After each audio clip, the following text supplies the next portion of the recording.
ప్రజలకు అందుబాటులో ఉండి ప్రజా సమస్యలు పరిష్కరించాలని ముఖ్యమంత్రి చంద్రబాబు నాయుడు సూచనల మేరకు ప్రతి నియోజకవర్గంలోని ఎమ్మెల్యే ప్రజా దర్బార్ కార్యక్రమాన్ని నిర్వహించి ప్రజా సమస్యలను సత్వరమే పరిష్కరించడం జరుగుతుందని మంత్రి కొల్లు రవీంద్ర తెలిపారు. జిల్లా కేంద్రమైన మచిలీపట్నంలో ప్రజా దర్బార్ కార్యక్రమాన్ని నిర్వహించిన మంత్రి కొల్లు రవీంద్ర ప్రజల వద్ద నుంచి అర్జీలను స్వీకరించారు. అనంతరం ఆయన మాట్లాడుతూ ప్రజా సమస్యలు పరిష్కరించడమే కాకుండా యువతకు ఉపాధి అవకాశం కల్పించేలాగా ప్రభుత్వం ఈ కార్యక్రమాన్ని వాడుకోవడం జరుగుతుందని ఆయన అన్నారు. ప్రజా దర్బార్ వేదికపై వచ్చిన ప్రతి ఒక్క సమస్యను అధికారులు సత్వరమే పరిష్కరించాలని ఈ సందర్భంగా ఆయన సూచించడం జరిగింది. గౌరవ ముఖ్యమంత్రి చంద్రబాబు నాయుడు గారు ఈ రాష్ట్రంలో ప్రజలకి కూటమి ప్రభుత్వం జవాబుదారీగా ఉండాలి, ప్రతి ఒక్కరు కూడా ప్రజలకు అందుబాటులో ఉండాలి, దానికోసం ప్రతి శుక్రవారం శాసనసభ్యులందరూ వారి వారి నియోజకవర్గాల్లో ప్రజల నుంచి అర్జీలు స్వీకరించుకుని ఆ సమస్యలు పరిష్కారం చేయడానికి కార్యాచరణ చేసుకున్నాం. దాదాపు ఇప్పటి వరకు మచిలీపట్నం కాన్స్టిట్యున్సీలో 409 అర్జీలు వచ్చినాయి.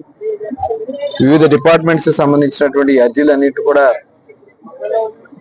ఆన్లైన్లో అప్లోడ్ చేసుకుని అవన్నీ కూడా కన్సర్న్ డిపార్ట్మెంట్స్ పంపించడం, వారి నుంచి ఆ సమస్య పరిష్కారం చేయడానికి చర్యలు తీసుకుంటున్నాం. ఇప్పటి వరకు ఇంకా పెండింగ్ వచ్చి 57 ఉన్నాయి. 57లో ఎక్కువ సమయం 3 ఇంకా ఉన్నాయి. ఈ మిగతా అన్ని కూడా విత్ ఇన్ ద లిమిట్ లోనే ఉన్నాయి.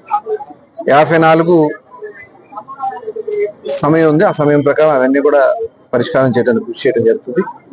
ఈ రోజు కూడా మరి అర్జీలు ఇచ్చారు, అన్ని కూడా తీసుకున్నాం. ముఖ్యంగా పెన్షన్స్ కానీ, అలాగే కొన్ని జాబ్స్ విషయం కానీ ఇవన్నీ కూడా చెప్పారు. ఇవన్నీ కూడా రేపు జాబ్ మేళా కండక్ట్ చేసి యువతకి మచిలీపట్నం కాన్స్టిట్యున్సీలో మే నెలలో జాబ్ మేళా కండక్ట్ చేయడానికి ఒక ప్రణాళిక తయారు చేసుకుంటున్నాం. అదే కాకుండా ఒక ఇండస్ట్రీస్ కూడా యువతకి ఉద్యోగ అవకాశాలు, ఉపాధి అవకాశాలు కల్పించడానికి ఎంఎస్ఎంఈ స్కీమ్స్ కూడా ప్లాన్ చేస్తున్నాం. ఈ ఎంఎస్ఎంఈ స్కీమ్స్ లో మరి ఇండస్ట్రీస్ డిపార్ట్మెంట్ వాళ్ళని, అలాగే ఫిషరీస్, అలాగే యానిమల్ హస్బెండరీ, ఇంకా మహిళలకు సంబంధించి కూడా కొన్ని కార్యక్రమాలకు రూపకల్పన చేయడం జరుగుతుంది. ఇవన్నిటికీ ఇంట్రెస్ట్ ఉన్న అందరి దగ్గర కూడా అర్జీలు స్వీకరించడం జరుగుతుంది.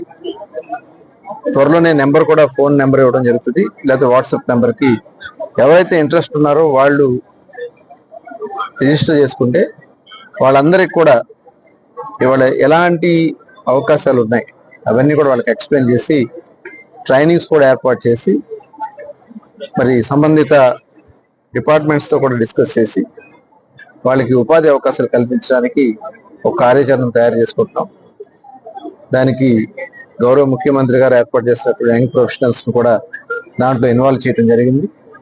వాళ్ళు డిపార్ట్మెంట్స్తో కూడా ఆల్రెడీ ఎంక్వైరీ చేసుకుంటూ వస్తూ ఉన్నారు.